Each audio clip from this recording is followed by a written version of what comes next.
ஞாயிற்றுக்கிழமை ஆயிட்டாலே நம்ம கடுப்பு தான் வரும். என்ன பண்ணுறது, சிக்கன் எடுத்துகிட்டு வரோம், மட்டன் எடுத்துகிட்டு வரோன்னு வேறு கேள்வி. சரி எதையாவது எடுத்துக்கிட்டு வான்னா சிக்கனையும் மட்டனையும் சேர்த்து எடுத்துகிட்டு வந்துட்டாப்புல. சரி நம்ம தானே சமைச்சாகணும், எப்படினாலும் முடியலன்னா நம்ம தான் சமைக்கணும், விருந்தாளி வந்தாலும் நம்ம தான் சமைக்கணும், நல்லா இருந்தாலும் நம்ம தான் சமைக்கணுங்கிற மாதிரி நம்ம தானே சமைச்சாகணும் அப்படின்னு சொல்லிட்டு நம்ம சமைக்க ஆரம்பித்தாச்சு. மட்டனை கிரேவி வச்சுப்புட்டு சிக்கனை வறுக்க ஆரம்பிச்சிட்டேன்.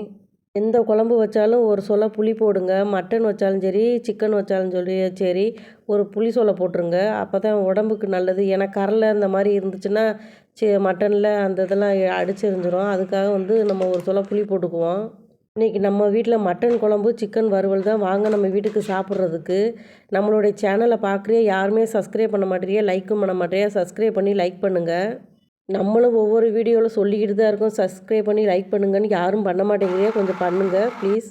நான்லாம் சின்ன பிள்ளையா இருக்கையிலலாம் எங்கள் அம்மா பிளாய்லருங்கிறதே எடுத்ததில்ல. நான்லாம் இப்போ தான் பிளாய்லருங்கிறதே, நான் கல்யாணம் பண்ணிக்கிட்டு தான் பிளாய்லருங்கிறதே சாப்பிட்ருக்கேன். எங்கள் அம்மா வீட்டிலலாம் நாட்டுக்கோழி தான் நாங்கள் அதிகமாக வளர்க்குறதே நாட்டுக்கோழி.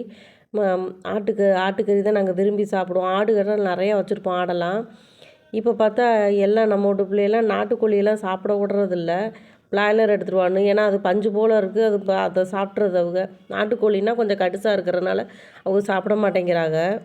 நான் சின்ன பிள்ளையா இருக்கையிலலாம் ரூ. 100 சந்தைக்கு போயிட்டு என்ன பண்ணுவோன்னா, ரூ. 100 போய் காய்கறியெல்லாம் வாங்கியிருக்கோம். காய்கறி, நண்டு, மீனெல்லாம் எல்லாமே ரூ. 100 வாங்கிட்டு வந்துடுவோம். இப்போ பார்த்தா ஆட்டுக்கறியே ரூ. 1000. நம்ம வீட்டில் மட்டன் குழம்பு ரெடி ஆயிடுச்சு, வாங்க சாப்பிட்றதுக்கு.